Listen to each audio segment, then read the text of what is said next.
Hey guys, it's been a while since I've read you some Magic Misfits, so we're going to go ahead and get into chapter 5 today. Ready? Let's just get right into it. Mr. Vernon had vanished and Carter was still so hungry he worried that soon he might vanish too. This time for good. Leaning against a wooden fence at the edge of the fairground, his stomach growled. He tried to think of something else. He had a dozen questions for the odd Mr. Vernon, the least of which was how he managed to disappear in a flash of cards. The man with curly white hair was the opposite of his uncle in every way. Mr. Vernon's smile was genuine. He did tricks for no reason other than to be friendly, and his cryptic warning made it seem like he cared more about Carter's well-being after a 2-minute chat with Uncle Sly had shown in a lifetime. Carter flipped Mr. Vernon's ace card over and over in his hand, wishing he knew how to find the man again. Finally, he slipped it into his sleeve for safekeeping. He had a hidden pocket stitched into his sleeve for certain tricks. It always seemed to come in handy, well, sleight of handy. In the colossal red and white tent in the center of the carnival, Bosso's grand finale show finally finished with a flourish of trumpets. The sky had turned fully black, its stars sparkling in the night like a mirror image of the little town below. As people came out of the tent, smiling and laughing and discussing the amazing feats they'd seen, Carter felt lonelier than ever. He'd been waiting a long time to get away from Uncle Sly, but he had never expected to feel so nervous. Everyone exiting the big top was with loved ones. As they passed through the exit, the crowd separated into clumps of friends and families bound for their homes. He imagined walking toward one of the twinkling lights in the sleepy town. Once there, he'd find a cozy bed, a warm fire in the fireplace, and most important of all, someone to say goodnight to him. His eyes burned. None of that would ever happen. It was far more likely that he'd be sawed in half and magically put back together. Nobody in the crowd even noticed Carter sitting alone on the wooden fence. His stomach let out another long growl. When he saw a family toss their leftovers into the trash, his stomach grumbled even louder. While Carter didn't like eating out of the trash can, it wouldn't be the first time. Okay, stop and think. This poor kid, right? Carter thinking about eating out of the trash can. Poor baby. I just want to hug him. Let's get back. I feel terrible for him. Free food was often too hard to pass up. Okay, I'm in the middle of page 54 if you got lost like me. Like everything else, there was a craft to it. You didn't go after food touching the sides of the can. You also didn't eat anything that was covered in flies. Ugh. Yeah.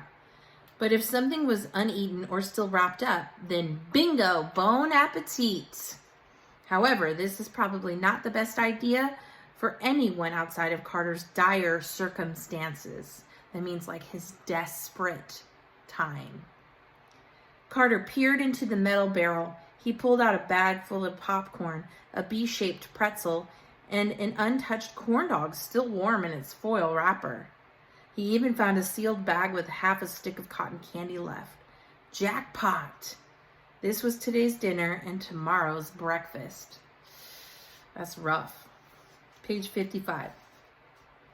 He tucked the pretzel into his satchel. Sitting behind the big top, he devoured the corn dog and popcorn. He was licking cotton candy dust from his fingers when two massive hands grabbed him from behind. "Gotcha," said the deep voice. "Let me go," Carter cried, struggling to free himself. It was the mustached sideshow strongman. He was so strong, Carter couldn't escape his grip. Maybe those were real 500-pound weights, Carter thought. The walrus tossed him over his shoulder and walked toward the edge of the fairgrounds. "I said, let me go," Carter shouted. "Shut your trap," the walrus snarled. For all of Carter's skill, he wasn't a trained escape artist. He couldn't get out of the strong man's iron grip. He wrenched his eyes around, crying out in vain for help. The fairgrounds had emptied. No one was there to hear him. On the far side of the big top tent, away from the stringed lights, a black and gold striped trailer stood alone. The crew had wheeled it down from one of the circus's train cars up at the yard. The walrus climbed the steps with Carter still struggling to escape, beating on the strong man's back. The brutish walrus knocked on the door and said, "One second. Bazooly, Bazooly." Took me a minute there. A lock released and a frown clown swung open the metal door. Okay, I gotta stop. All right, I need to take a deep breath. First of all, I'm not into clowns. I don't like that he was taken. Carter's pretty desperate, and I'm scared for him. This is some good writing. This author did good because he made me just a scared man. Okay, back to it. We are at the top of page 56, first big paragraph here. In case you were wondering, the word bazooly is a nonsense word. That's what I thought. But sometimes nonsense words can be used as passwords to open doors to secret places. Try inventing your own. It should be nonsensical as possible so no one can accidentally guess it. See how many X's, Y's, and Z's you can fit in. So this book is telling you to make your own password. You could try it. The walrus plopped Carter onto his feet, and the boy gaped in awe. The inside of the trailer was like a palace with a crystal chandelier hanging from the ceiling. Golden lamps adorned the polished oak walls, and Persian rugs covered the floor. A small blonde monkey in a red fez sat at the top of a shelf, winding a crank on a small box that played calliope music. I'm not sure that word. The spider lady was draped over the maroon sofa against one wall. In this lighting, Carter could see that her extra sets of arms and almost invisible wires connecting them to her real arms. She brought a long black cigarette holder to her lips and blew out a stream of smoke. Nearby, the tattooed baby sat not in a playpen, but instead at a desk with a scale, an adding machine, and a mountain of wallets, watches, and jewels. His alphabet blocks were nowhere to be seen. After the baby examined each item, he scribbled a note in a ledger and placed them in large bags. Each bag had a zipper and a padlock to keep it secure. He wasn't a baby at all, Carter realized. He was just a very small man doing actual adult work. Shocking, I know, and Carter barely managed to tear his gaze away. On a raised platform, a very large man was tilted back in a crimson barber's chair. His face was hidden by a steaming white towel, but Carter's eyes were dazzled by a bright green emerald ring sparkling on the man's left pinky finger. Atop a stool beside him, a short frown clown stood, carefully shaving the man's neck with a straight razor. The clown hummed, "Oh, my darling Clementine." It sent a cold chill up Carter's spine. Oh, me too. The walrus directed Carter into the center of the room, followed by the security clown. The strong man kept him in place with one hand gripped around the boy's neck. No one spoke. The short clown on the platform wiped the last of the shaving lotion off the man's face with the towel. Turn to page 58. Jumped off the stool and pulled a lever on the side of the chair with a grunt. As the chair swung upright, Carter came face to face with the balding man whose smile was crooked.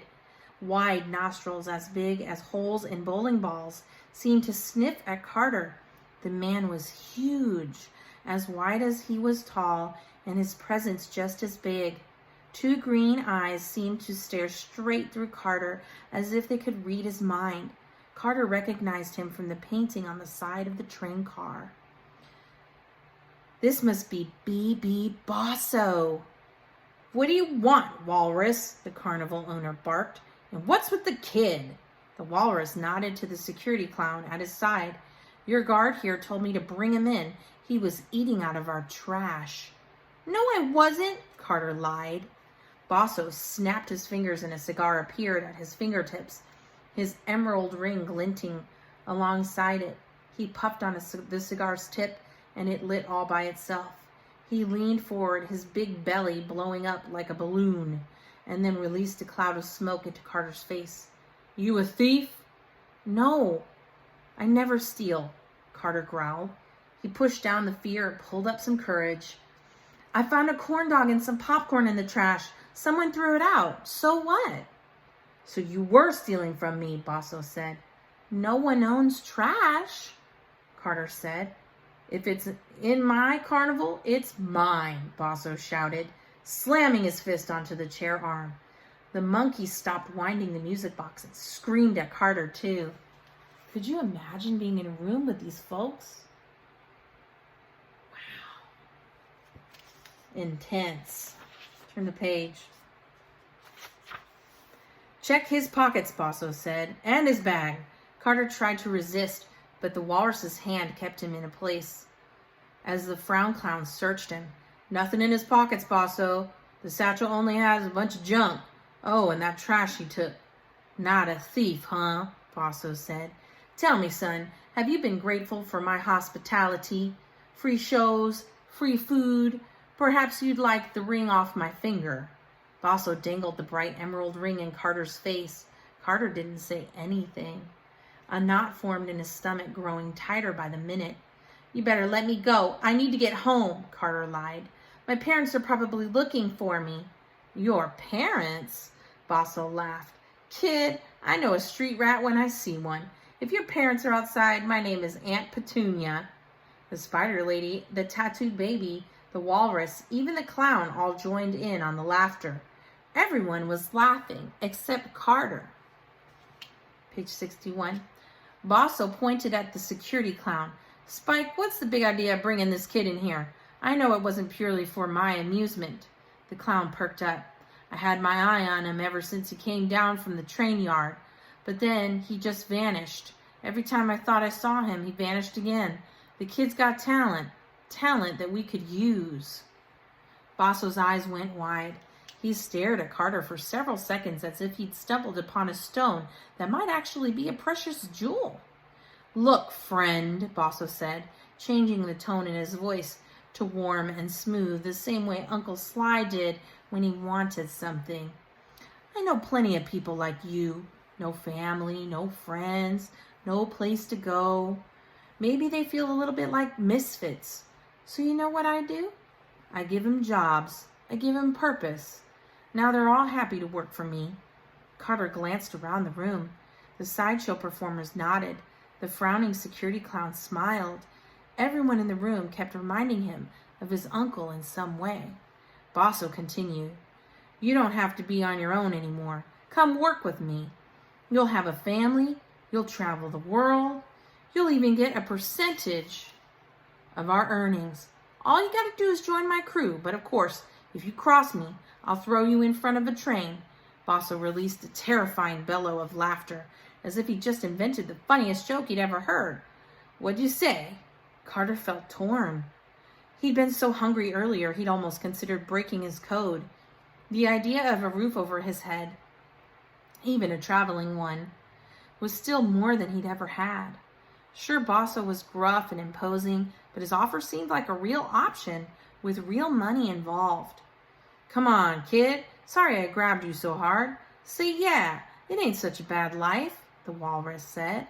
The strongman smiled, revealing half his teeth were missing. The spider lady lit another cigarette and purred. "We can be the family you've always dreamed of." When he got nervous, Carter played with his sleeves. As he reached up to touch them, he felt Mr. Vernon's ace of spades. He recalled Vernon's warning. Carter didn't want to trade his uncle for more con artists. He knew instantly he had to get out of there. "It's not a bad offer," Carter lied again. He even smiled and waggled his eyebrows, doing the best impression of Uncle Sly. "Can I think about it?" "Absolutely," Bosso said with a wide grin. "But don't think too long. We're only here for 2 more nights, staying at the Grand Oak Resort up on the hill. Otherwise, you can find me here. The door is always open, unless it's locked. Then don't bother me. Hope to see you soon, friend." Bosso's crooked mouth curled into this scariest, phoniest smile Carter had ever seen. The walrus opened the door. With Bosso still grinning, Carter forced himself to walk slowly out into the fresh night air to pretend he was calm and collected. But he wasn't. A wave of fear had risen up inside him. As soon as the caboose door closed, Carter ran as fast and as far as he could, and then threw up. That was an intense chapter 5. Now we're going to talk about some how-tos. You know what? I'm going to go ahead and save that for the next time. This looks cool. How to roll coins on your knuckles. Oh, that'll be a fun video of me trying to do that. So I'm going to save that for next time for sure. All right. Thank you for hearing chapter 5. And I look forward to seeing you very soon.